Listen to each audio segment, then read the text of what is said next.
नमस्कार, ANB news में आपका बहुत बहुत स्वागत है। मैं हूं नवीन पांडे। लोकसभा चुनाव के 3 दौर पूरे हो चुके हैं और लगभग आधी सीटों पर जनता अपना फैसला सुना चुकी है। उसके बाद भी चुनाव में रोज नए नए मुद्दे उभरना आखिर क्या संकेत करता है, क्या साबित करता है? ओवरसीज कांग्रेस के अध्यक्ष रहे सत्यनारायण गंगाराम पित्रोदा उर्फ सैम पित्रोदा के एक और विवादित बयान ने बीजेपी को हमलावर होने का मौका दे दिया। एक अंग्रेजी अखबार को दिए इंटरव्यू में सैम पित्रोदा ने भारतीयों की विविधता को समझाने के लिए भारतीयों की त्वचा यानी चमड़ी के रंग का इस्तेमाल किया। उन्होंने पूर्वी भारत के लोगों को चीनियों जैसा, पश्चिम भारत के लोगों को अरब मूल के लोगों जैसा, उत्तर भारत के लोगों को गोरों यानी यूरोपियन जैसा और दक्षिण भारत के लोगों को अफ्रीकन जैसा बताकर हंगामा खड़ा कर दिया। हालांकि इन उपमाओं के जरिए कहीं न कहीं वे विविधता में एकता वाली भावना समझाना चाहते थे, लेकिन जिस तरह के काले गोरे की उन्होंने तुलना की, उसका तीखा असर होना लाजमी था। कांग्रेस पर खासी आक्रामक प्रधानमंत्री नरेंद्र मोदी कहां चूकने वाले थे? उन्होंने फौरन सैम पित्रोदा के बहाने राहुल गांधी को लपेट लिया। इतना ही नहीं, मामले को और बढ़ाने के लिए पीएम ने यहां तक कह दिया, आज मैं बहुत गुस्से में हूं क्योंकि मेरे देश के लोगों को बुरा भला कहा गया, उनको गाली दी गई। जब तक कांग्रेस को समझ में आता, बीजेपी अपना खेल कर चुकी थी। हालांकि दबाव में आई कांग्रेस ने उनके बयान से ही किनारा नहीं किया, बल्कि ओवरसीज कांग्रेस के अध्यक्ष पद से सैम पित्रोदा की छुट्टी भी कर दी है। लेकिन कहते हैं ना, सब कुछ लुटा के होश में आए तो क्या किया, ये वाली बात हो गई। अगर विरासत टैक्स वाले बयान के बाद ही अंकल सैम पर लगाम लगा दी गई होती तो शायद दक्षिण भारत में नुकसान होने से कांग्रेस आज बच जाती। क्या किसी दक्षिण भारतीय को यह पसंद आएगा कि उनकी तुलना अफ्रीकियों यानी काले रंग के लोगों से की जाए? वैसे भी त्वचा के रंग से किसी की पहचान करना अपने आप में घृणित मानसिकता की निशानी है। तो जाहिर तौर पर तमाम सवाल खड़े हो रहे हैं जिन पर चर्चा करेंगे। हमारे साथ कुछ खास मेहमान जुड़े हुए हैं, उससे पहले देख लीजिए किसने क्या कुछ कहा। साथियों, कल देश में तीसरे चरण का चुनाव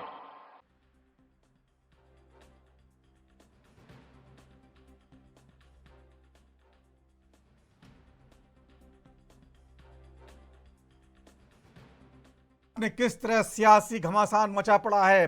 रोज नए नए बयानों पर नए नए तीखे आक्रामक प्रचार हो रहे हैं। कोई एक बयान जो है केंद्र में आ नहीं पाता, कोई एक मुद्दा बन नहीं पाता। बीजेपी लगातार रोज नए नए मुद्दे उभार रही है। आधा चुनाव पूरा हो चुका है, 3 दौर की वोटिंग हो चुकी है, आधे सीटों पर जनता अपना फैसला सुना चुकी है। उसके बावजूद रोज नए नए मुद्दे उभर के आ रहे हैं। सैम पित्रोदा ने आज जो बयान दिया है उसके कितने निहितार्थ निकलेंगे, कितने नुकसान होंगे, दक्षिण भारत में कांग्रेस को कितना नुकसान होगा, इन सब पर चर्चा करेंगे। हमारे साथ कुछ खास मेहमान जुड़े हुए हैं, तो चर्चा शुरू करेंगे इस पर। लेकिन वक्त थोड़े से ब्रेक का है, ब्रेक के बाद लौटेंगे तो चर्चा को आगे बढ़ाएंगे।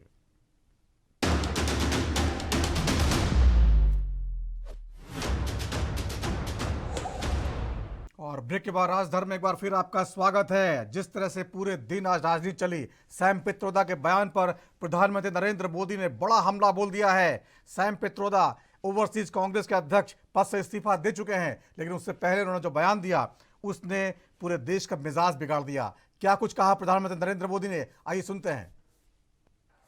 साथियों, कल देश में तीसरे चरण का चुनाव पूरा हो गया है। तीसरे फेज में कांग्रेस और इंडी अलायंस का तीसरा फ्यूज उड़ गया है। अभी 4 चरण के चुनाव बाकी है। जनता जनार्दन के आशीर्वाद से बीजेपी और एनडीए तेजी से विजय रथ को बहुत जनता जनार्दन आगे ले जा रही है। यहां करीमनगर में तो आपने बीजेपी एमपी की जीत पहले ही सुनिश्चित कर दी है। कांग्रेस की हार यहां इतनी पक्की है कि बहुत मुश्किल से वो किसी को चुनाव लड़ने के लिए मना पाई और बीआरएस का यहां कोई अता पता ही नहीं है। Years in a very happy environment where people could live together, leaving aside few fights here and there. We could hold country together as diverse as India, where people on east look like Chinese, people on west look like Arab, people on north look like, maybe white, and people in south look like. यही सोच है कि भारत को हमेशा टुकड़ों में देखते हैं और शायद इसीलिए कांग्रेस पार्टी जो है वो टुकड़ा गैंग से भरी हुई है। और इतनी भद्दी बात कहना, हमारी जो सिविलाइजेशन है वो ओल्डेस्ट सिविलाइजेशन है। बनारस को ऐसी सिटी बताया जाता है कि जो विश्व की सबसे पुरानी संस्कृति है।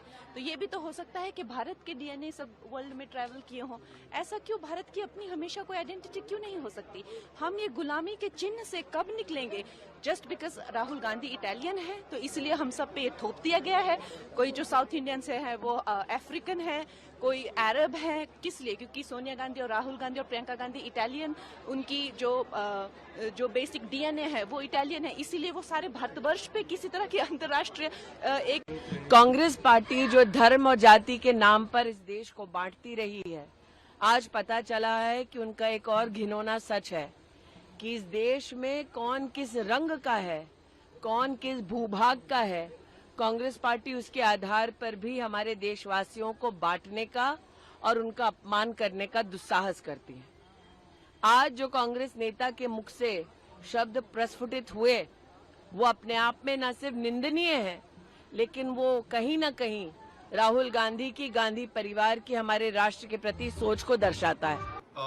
सर, सैम पित्रोडा का स्टेटमेंट आया, रेसिस्ट बयान एक तरह से उसको बताया जा रहा है, क्योंकि उन्होंने नॉर्थ ईस्ट के लोगों को चाइनीज बोला है, साउथ के लोगों को अफ्रीकन बोला। और प्रधानमंत्री अब कह रहे हैं कि कांग्रेस ने राष्ट्रपति द्रौपदी मुर्मू को हराने की कोशिश इसलिए की क्योंकि उनके स्किन कलर की वजह से उनको हराने की कोशिश की। और प्रधानमंत्री ने उनको संसद के उद्घाटन में क्यों नहीं बुलाया? प्रधानमंत्री ने भारत के राष्ट्रपति श्री रामनाथ कोविंद जी को प्रभु श्री राम के मंदिर के शिलान्यास में नहीं बुलाया। प्रधानमंत्री ने श्रीमती द्रौपदी मुर्मू, भारत की राष्ट्रपति, को मंदिर के उद्घाटन में नहीं बुलाया। संसद, दोनों सदन, उसकी प्रमुख महामहिम राष्ट्रपति श्रीमती द्रौपदी मुर्मू जी को संसद के उद्घाटन में नहीं बुलाया। ये लोग भेदभाव रखने वाले लोग हैं, दुर्भावना रखने वाले लोग हैं, दलितों, पिछड़ों और आदिवासियों से घृणा करते हैं भारत के प्रधानमंत्री, उनकी पार्टी और आरएसएस। आरएसएस का तो खुला कहना है भागवत जी का आरक्षण खत्म होना चाहिए। मनमोहन वैद्य कहते हैं आरक्षण खत्म होना चाहिए। बीजेपी के नेता कह रहे हैं संविधान बदलना है। जहां तक सैम पित्रोदा के बयान का सवाल है, उस तरह के बयान का कहीं दूर दूर तक इंडिया गठबंधन का कोई भी व्यक्ति समझ। यस,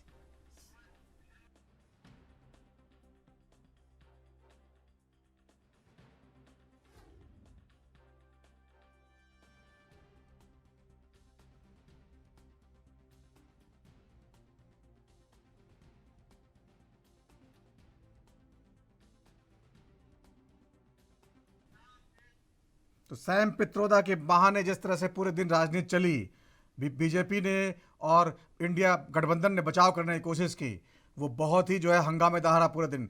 देख लीजिए सैम पित्रोदा ने क्या कुछ कहा। सैम पित्रोदा ने कहा, हम भारत जैसे विविधता से भरे देश को एकजुट रख सकते हैं, जहां पूर्व के लोग चीनी जैसे लगते हैं, पश्चिम के लोग अरब जैसे दिखते हैं, उत्तर के लोग गोरों जैसे और दक्षिण भारतीय अफ्रीकी जैसे। तो ये जो है तुलना करना और देश को अलग अलग नजरिए से देखना, और तुलना करते समय भी दूसरे देशों से तुलना करना, एक हिंदुस्तान जो सबसे पुराना देश है उसकी तुलना बाकी देशों से क्यों? इस पर कांग्रेस महासचिव जयराम रमेश ने पल्ला झाड़ लिया। उन्होंने सफाई दी, इन उपायों का इस्तेमाल जो किया गया वो दुर्भाग्यपूर्ण और अस्वीकार्य हैं। यानी कांग्रेस क्या ऐसे विचार नहीं रखती। और देर शाम सैम पित्रोदा का इस्तीफा भी हो गया, लेकिन सवाल फिर वही है कि सैम पित्रोदा ने कितना नुकसान कांग्रेस को कर दिया है। सैम पित्रोदा कांग्रेस में क्या हस्ती रखते हैं, ये जानना हो तो आप जानिए। मनमोहन सिंह सरकार में वो यूएन में उनके सलाहकार रहे।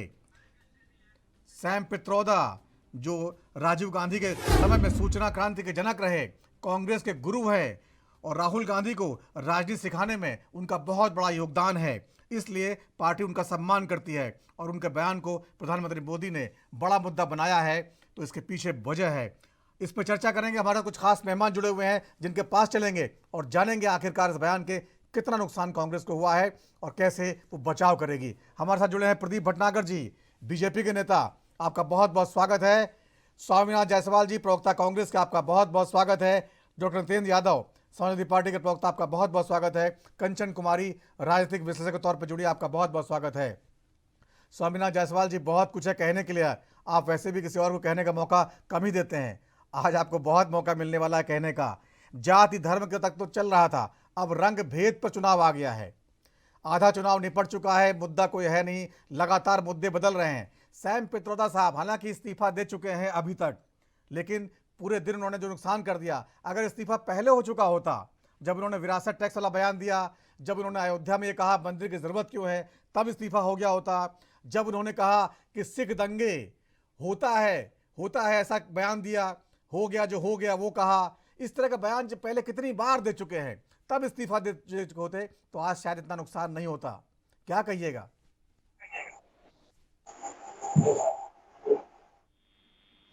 स्वामीनाथ जी, आवाज आ रही है आपको? लगता है उनका फोन जुड़ा नहीं है। संपर्क डॉक्टर नितेंद्र यादव जी, आप गठबंधन के साथी हैं, बयान को तो खैर आप नहीं मानेंगे, लेकिन कांग्रेस ने कार्रवाई करने में देरी की, ये तो मानेंगे। लेकिन इससे पहले जो नुकसान कर चुके हैं उस पर क्या कहेंगे? देखिए, कोई व्यक्ति निजी तौर पर अपने जीवन में क्या क्या अनुभव रखता है और किसी बात को किस नजरिए से कहता है, ये उसका निजी विषय हो सकता है, लेकिन जब वो पार्टी के नेता की हैसियत से कहता है तो निश्चित रूप से पूरी पार्टी प्रभावित होती है। ओवरसीज कांग्रेस के अध्यक्ष थे, इतने समय तक कांग्रेस के गुरु रहे, विदेशों में राहुल गांधी के सारे कार्यक्रम करवाते रहे सैम पित्रोदा जी। गुजराती परिवार से हैं, उड़ीसा में जन्म हुआ, गुजरात में पढ़ाई लिखाई की, अमेरिका में रहते हैं, ढेर सारी कंपनियां हैं, इतना बड़ा नाम है। जब कांग्रेस सरकार में आती है तो उनको बहुत सम्मान दिया जाता है। आप भी जानते हैं मनमोहन सिंह सरकार में वो यूएन में उनके सलाहकार थे। इतने बड़े प्रोफाइल, हाई फाई प्रोफाइल वाले व्यक्ति के बारे को ऐसे किनारा कैसे काट सकते हैं आप लोग?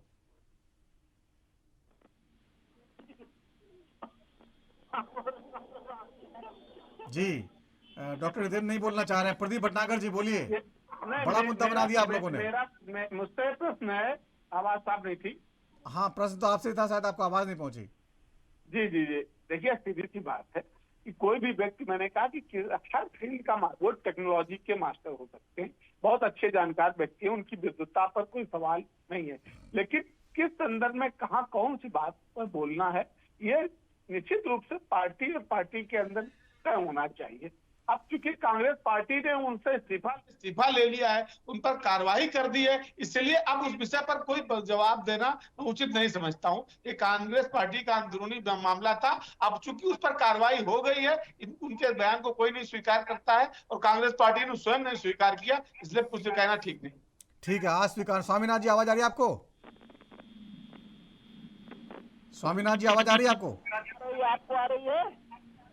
स्वामीनाथ जी, आपकी आवाज आ रही है? आपको आ रही? मेरे को आ रही है, आपको आ रही है? ठीक है, आ रही है। आपको बहुत कुछ बोलने का मौका है आज, और बहुत कुछ जो आप लगातार दूसरे लोगों को बोलने देते नहीं, आज को बहुत मौका मिलने वाला है। मैं कह रहा हूं कि जो ओवरसीज कांग्रेस के अध्यक्ष पद से आपने उनका इस्तीफा ले लिया है सैम पित्रोदा साहब का, लेकिन इससे पहले उन्होंने जब ये कहा कि मिडिल क्लास यहाँ भारत का जो है वो टैक्स नहीं देता, टैक्स देने में गड़बड़ी करता, विरासत टैक्स क्यों ना लगाया जाए, ये कहा। जब उन्होंने कहा सिख विरोधी दंगों पर जो हुआ उसे भूल जाइए, हो चुका है, उस पर कहा। जब उन्होंने कहा बालाकोट के स्ट्राइक पे ये तो होते रहते आतंकवादी हमले, तब इस्तीफा क्यों नहीं लिया? जब अयोध्या पर कहा कि मंदिर बनने से कुछ नहीं होता, देश का विकास नहीं होता, तमाम बार उन्होंने ऐसे विवादित बयान दिए। अब चुनाव के बीच में जब आपको लगा कि बहुत नुकसान हो जाएगा, खासकर दक्षिण भारत में, तब आपने कार्रवाई की।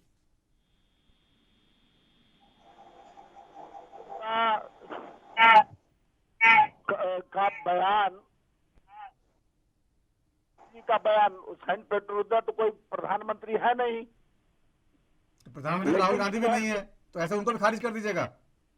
सेंट पेट्रोदा को तो हम निकाल दिए। प्रधानमंत्री जी जिस तरह से भाषा का प्रयोग चुनाव में कर रहे हैं, प्रधानमंत्री जी शहजादे आपका मंगलसूत्र छीन के मुसलमानों को दे देंगे, आपका प्रॉपर्टी छीन के बच्चा पैदा करने वालों को दे देंगे, इंडिया पाकिस्तान गोधरा और क्या क्या नहीं ला दिए इस चुनाव में।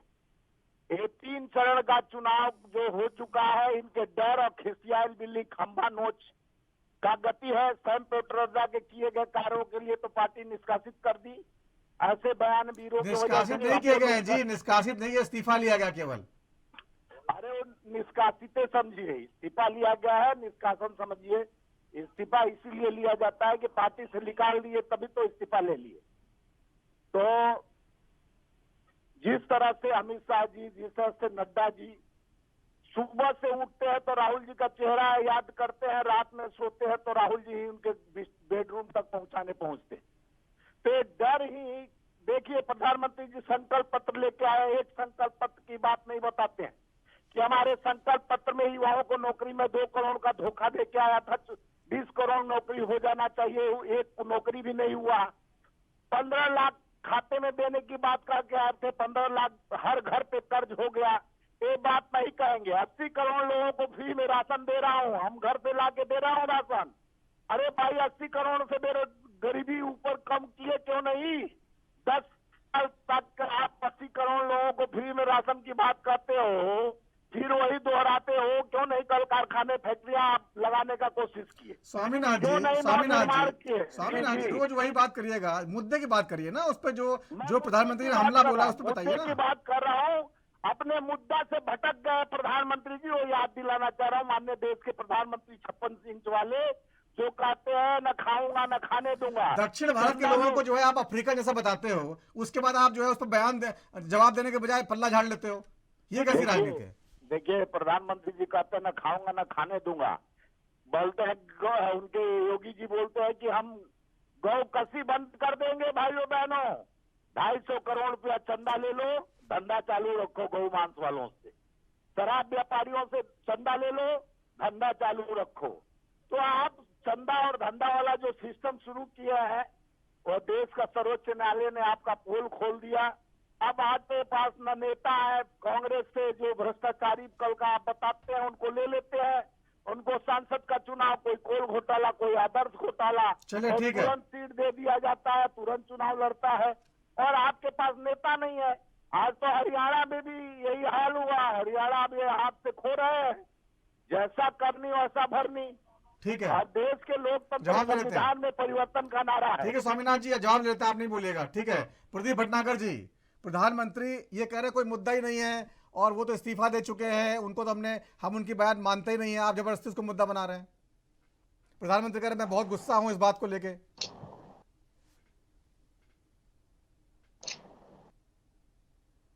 जी मेरी आवाज आ रही है? जी आ रही है, बोलिए।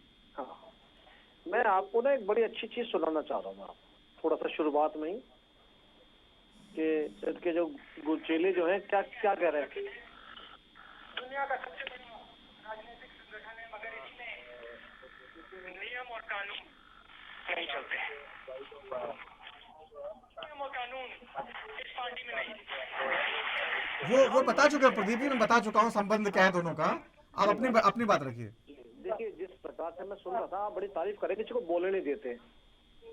हाँ, स्वामीनाथ जी अक्सर जो है, आज मैंने कहा उनको बोलने का मौका मिलेगा, लेकिन उन्होंने मुद्दे पे नहीं बोला। स्वामीनाथ जी आज गलत जगह फंस गए। आज अगर तर्कों पे बात करेंगे ना, तितर बितर नहीं भागेंगे, तो जवाब एक एक दे दूंगा। बस ये है कि लाइन पे ट्रैक पे चले। नहीं परेशान नहीं करेंगे, परेशान नहीं करेंगे, बोलिए। ना परेशान है, कोई डर नहीं लग रहा मेरे को। मुझे अच्छा लड़ना आता है इन कांग्रेसियों से। या तो ये भागेंगे या बदतमीजी करेंगे, दो ही काम नहीं, बदतमीजी नहीं करेंगे, वो सुनेंगे चुपचाप और फिर जवाब देंगे अपनी बारी में। या ये बोलने नहीं देंगे, तीसरा काम नहीं कर सकते। आप बोलिए। इनकी जो है, इनकी विदाई तो पक्की है। देखिए, सैम पेट्रो जो है राजीव गांधी के भी सलाहकार थे और बहुत विभिन्न पदों पर रह चुके भी हैं, ये भी सबको पता है देश दुनिया को। और राहुल गांधी के भी गुरु रहे और राजीव गांधी के भी गुरु है। तो देखिए, गुरु ने तो अपना आईना दिखाया ना कि मैं कितना देश के प्रति कितना जागरूक हूँ, देश से कितना प्यार करता हूँ। तो राहुल गांधी में वो गुण तो आना ही है सैम पेट्रो के। तो राहुल गांधी कहीं गलत नहीं है। गुरु ने जो सिखाया वही राहुल गांधी और गांधी परिवार ने सीखा। सैम पेट्रो बताए ना कि 10 साल के अंदर नॉर्थ ईस्ट पूरा धर्म परिवर्तन में क्यों आ गया। जिन्हें काला और रंग भेद कह रहे हैं, वहां जो मशीनरीज काम कर रही है धर्म परिवर्तन में, उस पर भी करने किसने काम किया। आज काला गोरा भरा ये कहते हैं हम गांधी के अनुयायी हैं, हम महात्मा गांधी जी के रास्ते पे चलने वाले लोग हैं। इनका जमीर मर चुका है जैसी ये बातें करते हैं। तो आज देश को समझना चाहिए कि जिसका गुरु इतना दुश्मन, इतनी दुश्मनी देश से रखता हो भारत से, तो चेला कितना रखता होगा। दुश्मनी की बात नहीं है। देखिए, उन्होंने ये समझाने की कोशिश की, जो उपमा दी है वो बेतुकी थी। इस पर जो कांग्रेस मान रही है, वो इंडिया गठबंधन के लोग ही मान रहे हैं, उनके बयान से किनारा कर रहे हैं। देखिए, आपने भी एक बात और कही थी, सैम पेट्रो ने कहा कि जिसको हाके और जिससे चीजें मिलनी चाहिए उसको मिले। ठीक है प्रदीप जी, मुझे एक छोटा सा ब्रेक लेना है, ब्रेक बाद लौटते हैं तो चर्चा को आगे बढ़ाएंगे।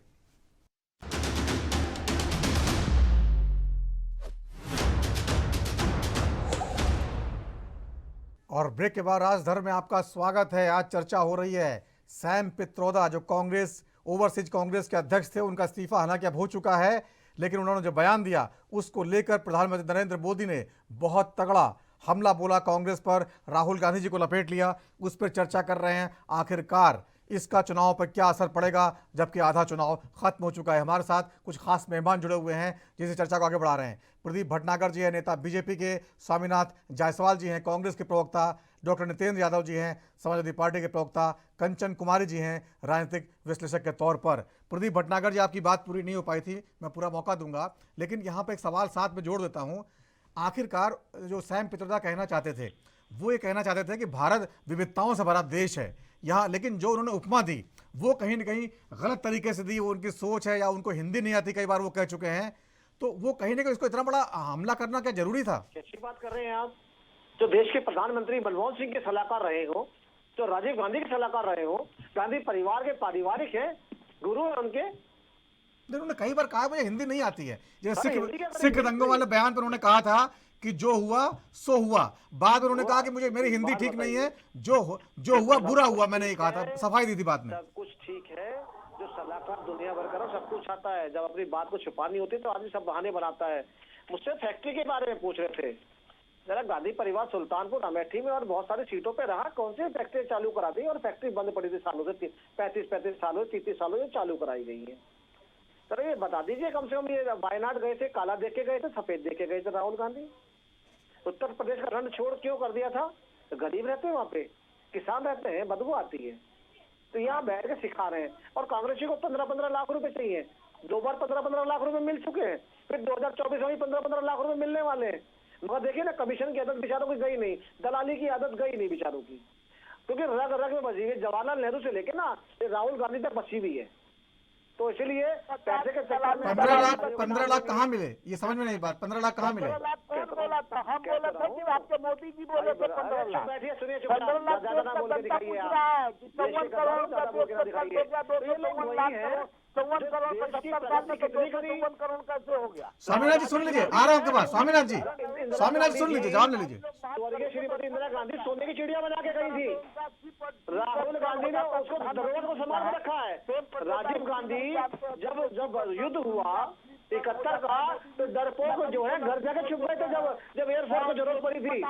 यहाँ बोल के जता रहे हैं, अरे तुम्हारे ज्यादा बोलने से कुछ नहीं होगा, अरे रणछोड़ है। स्वामीनाथ जी अगर बीच में बोलेंगे तो स्वामीनाथ जी फिर दहाई मार के इन्हें। स्वामीनाथ जी बीच मत बोलिए, सुनिए, फिर मौका दूंगा आपको, मौका दूंगा। मैं कहता हूँ कांग्रेस के प्रवक्ता नेता बैठ के उदाहरण दे अपने राज्यों का, जैसे हम देते हैं। बताइए हमारे कौन से नहीं प्रदीप मुख्यमंत्री जी, हैं? ये 15 लाख वाले समझ में नहीं, 15 लाख कैसे कांग्रेस को मिलने वाले हैं? नहीं 15 लाख देखिए 10 साल से 15 लाख गा रहे हैं ना। हाँ ठीक है, वो तो चूंकि बयान था आपका इसलिए। तो देश के आ रहा हूँ देश की जनता ने 2 बार 15 लाख रुपए दिए ना, 2014 में दिए, फिर उसके बाद दिए। अच्छा, अब हार की बात कर रहे हैं मिलने वाले। हाँ जी, वही क्योंकि इनको हिसाब चाहिए, जनता इनसे हिसाब चाहती है कि हिमाचल में जो आप वादे करके आए वो कब पूरे कर रहे हो, कर्नाटका को बर्बाद करने में क्यों लगे हो, आपने पूरे राजस्थान को बर्बाद कर दिया, सरपंच से जुदा करा दिए।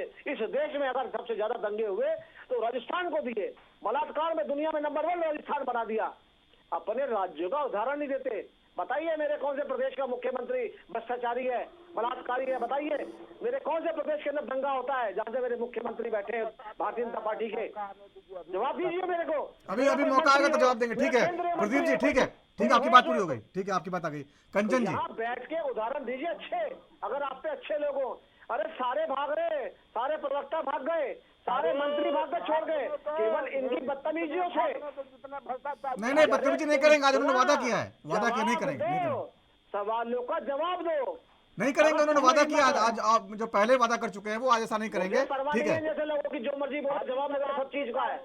ठीक है प्रदीप जी, ठीक है आप भी शांत रहिए। ठीक है, ऐसे ये लोग जो बैठते हैं ना, खिसियानी बिल्ली खंबा नोचे वाले जैसे लोग होते हैं, जिनका कुछ बोलने के लिए नहीं होता। सार्थक चर्चा होने दीजिए प्रदीप जी, कुछ कुछ निकलने दीजिए। प्रदीप जी सुन लीजिए, कंचन कुमारी जी आपने बयान सुना, आप उनके बारे में जानती भी हैं, सैम पित्रोदा के बारे में, और उनको पद से हटा दिया, ये भी जान गई आप।